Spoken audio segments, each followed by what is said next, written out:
네, 오늘 국회에서는 해병대원 특검법 재표결이 예정돼 있습니다.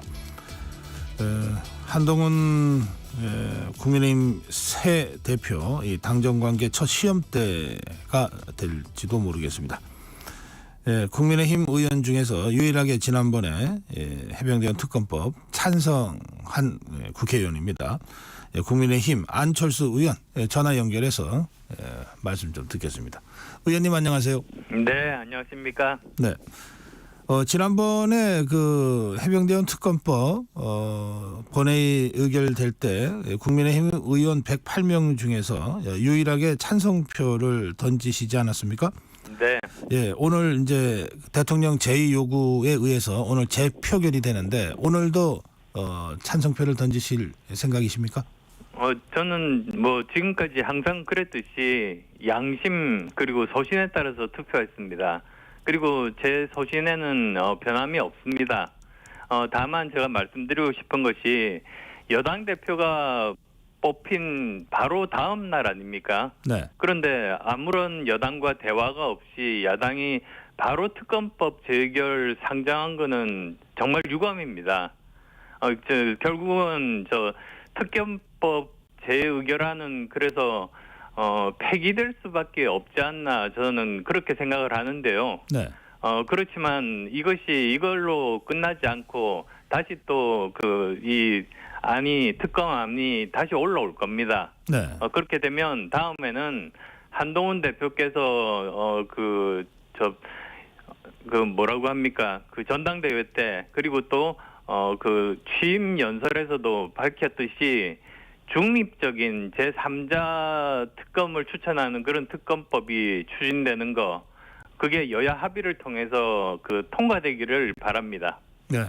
그러면 지금 더불어민주당이 바로 오늘 특검법 재의결을 강행하는 것이 적절치 않다고는 생각하시지만 그러나 막상 그것이 본회의에 올라오면은 지난번처럼 찬성표는 던지겠다 이런 말씀이신가요? 제 소신은 변함이 없고 비록 결과에 어떤 영향을 미치지 못하더라도 그 다음에 이 한동훈 대표께서 추천하는 그 특검법이 여야 합의로 통과되었으면 좋겠다는 그 생각은 변함이 없습니다. 네. 그런데 당론인지 아닌지도 좀 이견이 있습니다만 어쨌든 국민의힘은 전체적으로 지금 특검법 반대인데 더불어민주당이 추진하는 특검법에 대한 반대인데 에도 불구하고 지금 개인 소신을 앞세워서 찬성을 하고 있는 그 이유를 좀 설명 좀 해주시겠습니까? 왜 그러신지? 정말 국가가 존재하는 이유가 각 개인들이 이렇게 세상을 살아가면 생명과 안전의 위협을 느끼지 않습니까? 그래서 아주 고대 때부터 사람들이 모여서 국가를 형성하는 이유가 가장 중요한 것이 개인의 안전과 생명을 지키기 위함입니다. 그리고 거기에는 저는 여야가 없다고 생각합니다. 네. 그리고 그런 국방과 안보 그리고 또 국가를 위해서 생명을 바친 사람들에 대한 국가가 할 수 있는 최고의 보훈 이것이 가장 핵심적인 국가의 가치다. 저는 그렇게 생각하고 있습니다. 네, 알겠습니다. 안철수 의원 최상병 일주기 앞두고 대전 국립현충원 묘소를 참배하신 걸로 제가 알고 있습니다. 그렇습니다. 네. 추경호 원내대표 등 지도부도 최상병 묘소를 참배했는데 언론에는 알리지 않았고요. 네. 이 최상병 이 추모와 관련돼서는 국민의힘의 이런 움직임에 대해서는 어떻게 생각하시는지요? 저는 우리 당의 다른 의원님들도 이 국가를 위해서 꽃다운 목숨을 바친 최상병 죽음을 추모하는 마음이 저와 다르지 않을 거라고 생각합니다. 네. 그게 국회의원들 그리고 또 국가를 구성하는 국민들의 공통된 마음 아니겠습니까? 네. 그럼 오늘 본회의 상황은 지켜보면서 또 해병대원 특검법이 다시 본회의 상정됐을 경우에 안철수 의원의 소신대로 어떤 행동을 하는지 이제 국민들이 지켜볼 것 같습니다. 네. 자, 이 전당대회가 막 끝났습니다. 어떻게 평가하십니까? 전당대회 사실 보신 분들은 다 아시겠지만 아주 실망이 컸습니다. 사실 우리 당이 집권 여당으로서 저 헌정사상 최대의 참패를 했지 않습니까? 그렇게 되면 왜 국민들이 이제 여당에 대해서 신뢰를 잃었는가? 그것을 제대로 분석을 하고 거기에 따라서 제대로 무엇을 바꾸면 다시 국민들의 신뢰를 얻을 수 있을 것인가? 이제 그쪽에 대한 정책 토론이 되는 것이 저는 정상이라고 생각합니다. 네. 근데 그런 것은 거의 나오지 않고 오히려 서로 네거티브 공세만 이렇게 취하다 보니까 어떤 분은 그러시더라고요. 마치 그 총선에서 대승을 거둔 그런 정당의 전당대회를 보는 것 같다. 이렇게 말씀을 하셨습니다. 그래서 그런 점이 참 아쉬운데요. 네. 지금부터라도 당선된 그 한동훈 대표께서 제대로 우리가 왜 졌고 무엇을 바꾸면 될 것이고 이런 점들을 제대로 잘 구현해 주시기를 바랍니다. 네. 네, 의원님 말씀대로 총선 참패 원인을 냉정하게 진단하고 그것을 넘어설 수 있는 대안을 모색하는 전당대회가 됐어야 됐는데 이제 그렇게 못했다는 것 아닙니까? 네. 그걸 하기 위한 작업이 사실은 총선 백서 작업 아니었나요? 네, 그것도 그 중에서 일부입니다, 사실은. 네, 그런데 그렇습니다. 총선 백서는 마무리가 됐는데도 공개를 전대 이후로 늦췄는데 이건 어떻게 평가하십니까? 저는 사실은 가장 빨리 나오는 게 바람직하다고 생각합니다. 네. 그리고 또 저 총선 백서 사실 저도 비슷한 작업을 해봐서 제가 저 말씀을 드릴 수가 있는데요. 네. 사람들이 시간이 지나면서 자기도 모르는 사이에 자기의 기억이 바뀝니다. 그렇기 때문에 가장 중요한 것은 총선이 끝나고 가능하면 2주 정도 내에 네. 원래 어떤 후보를 지지했는데 그 과정 중에 어떤 일 때문에 어떤 후보로 바뀌었다. 이런 것들을 면밀하게 다 조사를 해야 됩니다. 아하. 그렇게 해야지만이 무엇을 잘못해서 이분들의 마음이 돌아섰구나. 특히 이제 중수청이라고 그러지 않습니까? 네. 중도와 수도권과 그리고 청년들의 그런 마음들을 다시 잡기 위해서는 그 데이터가 꼭 필요한데 우선은 첫 번째로는 너무 조사가 좀 늦었습니다. 아하. 예. 그래서 과연 그게 실효성이 있는지를 잘 모르겠고요. 네. 그다음 또 두 번째로는 이것이 어느 한편의 정치적인 유불리를 떠나서 정말 정확하고 객관적으로 이 보고서가 만들어졌다는 전제하에서는 그것이 후보들 모두들에게 교훈이 될 수 있는 거죠. 네. 그래서 나는 이런 부분들에 대해서 뼈아프게 반성을 하고 이 부분은 내 책임이고 그래서 나는 어떻게 고치겠다. 그랬으면 아마도 이런 네거티브 공세보다는 좀 더 정책적인 그런 토론회가 될 수 있지 않았을까 그런 점이 좀 아쉽습니다. 예. 전대 전에는 유력한 당권 도전 후보 중에 한 사람으로 언론에서 많이 거론이 됐었는데 결국 불출마를 하지 않았습니까? 네. 지금 전대가 끝나고 나서 또 전대가 의원님 생각과 기대만큼 어떤 생산적인 전대로 이루어지지 못했다고 지금 말씀하시니까 혹시 후회 안 하십니까? 그렇지는 않습니다. 오히려 지금도 현재 진행 중인 가장 큰 민생 현안이 의정 갈등입니다. 아하, 예.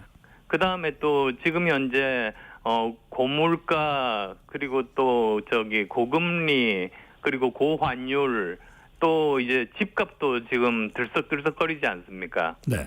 이런 민생 경제에 해당되는 부분들 이런 부분들을 해결을 하지 않고 한 달, 두 달 그대로 놔둬버리면 훨씬 더 상황이 악화됩니다.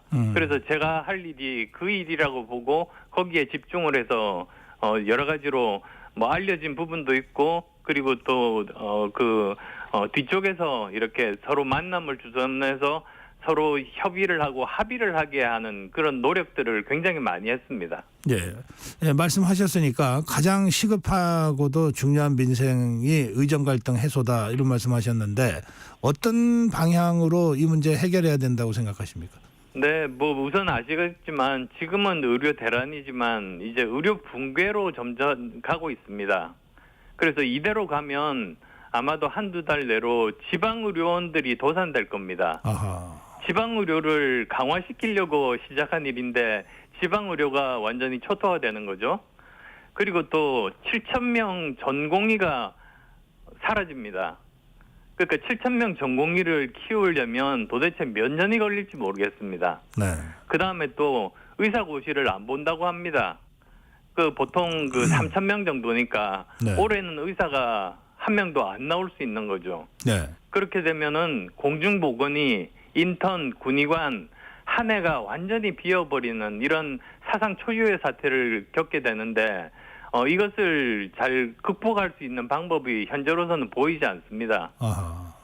그래서 이 문제를 해결을 해야 되는데 그래서 저는 그 2월 달에 처음 이 이야기가 나왔을 때부터 계속 제가 주장했던 것이 가장 큰 피해자는 국민인데 그렇게 놔둘 수는 없다. 정부와 의료계가 대화를 통해서 서로 한 걸음씩 물러나야 된다. 그래서 의대 증원은 그 원칙에는 모두 다 합의를 하되 올해 당장이 아니라 내년부터 이것을 실시하고 그동안은 이제 OECD 같은 국제기구 포함해서 공론화위원회를 만들어가지고 의사수 그리고 또 필수 의료나 지방 의료를 강화하는 방안 이런 것들을 완벽하게 만들어서 실시하는 것이 그것이 100년 대계를 위해서 우리에게 좋은 방법이라고 그렇게 말씀드렸습니다. 네. 근데 결국 그렇게 진행이 안 됐지 않습니까? 그렇습니다. 그러면 지금 할 수 있는 일은 뭘까요? 지금은 결국은 두 가지 커다란 손해가 있습니다. 한쪽은 지금 의료 시스템이 거의 지금 붕괴가 되면서 벌써 비공식적으로는 그 건강보험이라든지 또는 복지부에서의 그 여러 가지 그 돈들이 한 2조 이상 이렇게 지금 쓰였다고 합니다. 네. 아무런 그런 효과도 없이요. 그런데 또 한편으로는 보면 카이스트라든지 포항공대 학생들이 반수를 하면서 학교를 휴학을 하고 내년에 그 1,500명 증원될 그 의대에 들어가려고 지금 그러고 있습니다. 네. 그거는 또 보면 미래를 준비하는 인공지능이라든지 반도체라든지 이런 인력이 그 고급 인력들이 사라진다는 그런 말이거든요. 네. 네. 그래서 결국은 양쪽에 큰 손해가 있는데 결국은 그 중에서 그래도 손해가 덜 나는 쪽으로 국가가 과감하게 택하는 수밖에 없다고 생각합니다. 알겠습니다. 이 전대가 끝나자마자 우리 범 여권에서 대통령과 당의 관계, 또 윤석열 대통령과 한동훈 후보 간의 관계 회복 또는 복원이 제일 급선무다 이런 얘기들이 나오고 있는데 의원님은 이 문제는 어떻게 보십니까? 예, 저는 어제 그 만찬하셨지 않습니까? 네. 그래서 대통령께서 한 대표 여러 개 만들지 말고 많이 도와줘라 이렇게 말씀하셨고 한 대표도 또 대통령 중심으로 뭉치자 그렇게 화답을 했습니다. 네. 그래서 저는 이번을 계기로 해서 건설적인 당정 관계가 정립이 되기를 바랍니다. 그러니까 지난번에 김기현 대표 시절에는 건설적인 당정 관계라기보다는 수직적이고 당정 일체를 주장을 했습니다. 근데 그 결과가 이번에 총선 참패로 나타났지 않습니까? 네. 그러면 틀렸으면 이제 방법을 바꿔야죠. 그래서 정부는 실행 집행 능력을 가지고 있으니까 이제 그걸로 해서 그 국민들의 민생을 최우선으로 돌보고 그 다음에 또 정당은 정부가 가지고 있지 않은 민심을 파악하는 능력 대부분이 지역구 의원들이다 보니까 그런 정보를 가지고 정부에서 여러 가지 그 정책이라든지 인사를 발표할 때 민심과 만약에 다른 부분들이 있다면 거기에 대해서 직언을 하고 더 좋은 정책을 제안하고 더 좋은 사람을 제안을 하면서 서로가 도와주는 상호 도와주면서도 견제도 하는 그러면서 양쪽이 다 시너지가 날 수 있는 거 아니겠습니까? 저는 그런 건강한 당정관계가 이제부터 시작되었으면 하는 바람입니다. 예. 이제 그런가 하면 한동훈 대표가 선출되자마자 야권에서는 한동훈 대표를 이제 여러 가지 수준으로 압박하는 그런 요구들을 하고 있거든요. 그러면서 또 한동훈 특검법도 추진하겠다 그러고요. 또 그런가 하면은 또 고발도 했습니다. 이 야권의 이런 공세에 대해서는 어떻게 대응하는 것이 필요하다고 생각하십니까? 뭐 많은 국민들께서 지금 생각하고 계시겠지만 이 거대 야당이 완전히 특검 만능주의에 빠져 있다. 저는 그렇게 생각한다고 봅니다. 그래서 이건 사실은 특검 만능주의라는 게 민주주의와 의회주의 파괴지 않습니까? 그래서 정말 뭐 대표 당선이 됐는데 축하는커녕 바로 그 다음 날 한동훈 특검법을 상정한다는 것 자체가 협치는 하지 않고 정치 공방을 하겠다 이런 저는 선언이라고 봅니다. 이렇게 되면 사실 또 제일 큰 피해자는 대한민국과 대한민국 국민 아니겠습니까? 그리고 이게 저는 특검을 할 그런 사안도 아니라고 봅니다. 이런 부분들에 대해서 의혹이 있다면 시민단체나 아마도 어디서 자발적으로 수사기관에 고발을 하고 그러면 거기서 수사를 하고 그 처리 결과를 지켜보는 게 맞지. 이게 뭐 특검으로 갈 사안은 아니다 생각합니다. 네. 지금 김건희 여사 비공개 검찰 소환 대면 조사를 둘러싸고 또 여야 간 공방도 상당하고 검찰 내부의 갈등도 좀 깊어지고 있고 그렇습니다. 이 문제는 어떻게 보시는지요? 이 문제는 뭐라고 합니까? 법앞에서의 평등이라는 그런 국민의 눈높이 그리고 또 법 감정상에 좀 아쉬움이 많은 게 솔직하게 사실입니다. 그래서 검찰청이 아닌 제3의 장소에서 조사를 받고 또 검찰총장한테 사후 보고했지 않습니까? 뭐 이런 문제들은 있는데 또 다만 현직 영부인이 직접 검찰 조사에 응하고 12시간 조사를 받았다는 것 이건 저는 의미 있는 일이라고 생각합니다. 그래서 이제 우리가 해야 될 일이 이 미흡했던 부분들에 대해서 추가적인 후속 조치를 통해 가지고 이 공정하게 이 누구나 납득할 수 있게 수사가 이렇게 마무리되기를 저도 희망합니다. 예. 어제 이진숙 방통위원장 후보자 청문이 있었습니다. 오늘 하루 더 하는데요. 어제 청문 어떻게 보셨는지요? 우선은 저는 거대 야당이 국회의 지금까지의 모든 관행들을 다 깨버리는 이런 것들이 국민들로부터 공감을 얻지 못한다고 생각합니다.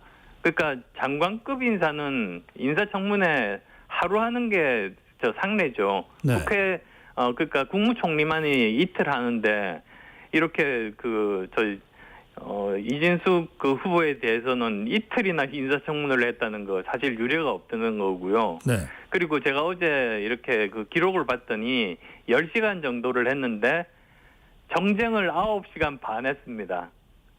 정책 질의는 30분에 그치지 않았습니다. 네. 그래서 이거는 정말 언론 장악을 위해서 그 목적으로 지금 하는 것이다. 이런 생각들이 듭니다. 예. 알겠습니다. 오늘 하루 더 지켜봐야 되겠습니다. 예. 지금 더불어민주당도 전당대회가 점점 이제 본격적으로 이제 진행이 되는데 어떻게 보고 계시는지요?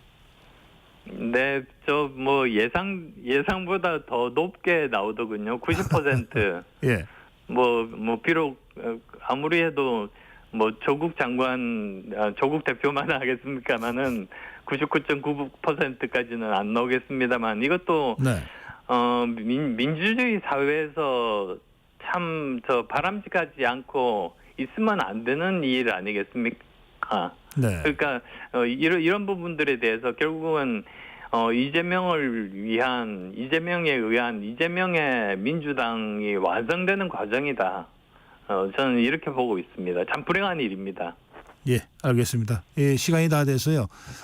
제가 22대 국회는 이제 처음으로 제가 인터뷰를 하는데 의정 활동 각오 아까 민생 강조하셨는데 짧게 마무리 인사 말씀 부탁드립니다. 제 그 소신은 작은 일도 못하는 사람은 큰 일도 못한답니다. 네. 그래서 저는 우선은 제 지역구 활동들 특히 제1기 신도시 그 재건축 때문에 지금 굉장히 부산합니다. 그런 부분들 네. 제대로 만들고 그리고 또 제 지역구에 판교 테크노밸리가 있습니다. 알겠습니다. 예. 우리나라 미래를 먹여 살릴 수 있는 곳으로 만들 겁니다. 네, 작은 일도 못하면 큰 일도 못한다. 오늘 말씀 여기서 마무리할게요. 고맙습니다. 네, 감사합니다. 네, 국민의힘 안철수 의원이었습니다.